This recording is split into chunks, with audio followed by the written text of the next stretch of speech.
La deuxième des mesures que je prendrais, c'est que, comme De Gaulle en a montré l'exemple, tout fonctionnaire qui a travaillé dans la fonction publique a droit à une retraite de la fonction publique, payée par les impôts. Et une seule. Choisis laquelle?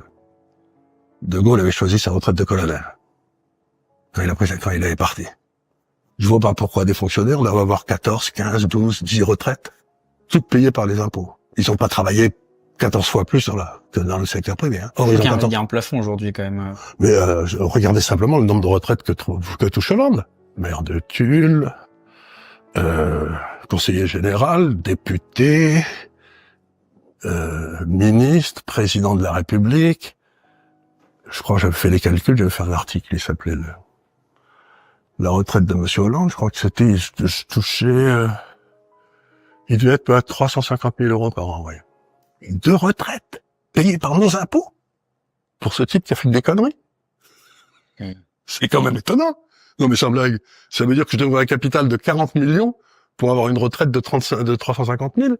Donc il faudrait imposer Monsieur Hollande de 2% sur son capital virtuel, qui est les retraites qu'on va lui payer maintenant à sa jeune femme. Donc deuxième truc, vous êtes fonctionnaire, vous avez droit à une seule retraite. Point barre. Vous pouvez cotiser à des retraites par ailleurs du secteur privé, mais vous pouvez pas toucher des retraites qui sont garanties par les impôts. Ça me semble un truc qui serait normal, ça aussi. La troisième chose qui me serait tout à fait indispensable, c'est qu'avoir un audit des dépenses de l'État.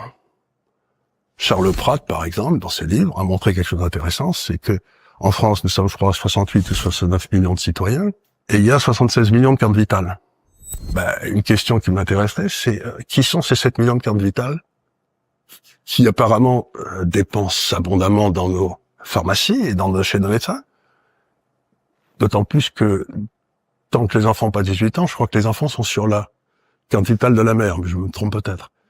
Mais ça veut dire quoi? Ça veut dire qu'il y a une fraude absolument gigantesque dans tout l'appareil industriel français.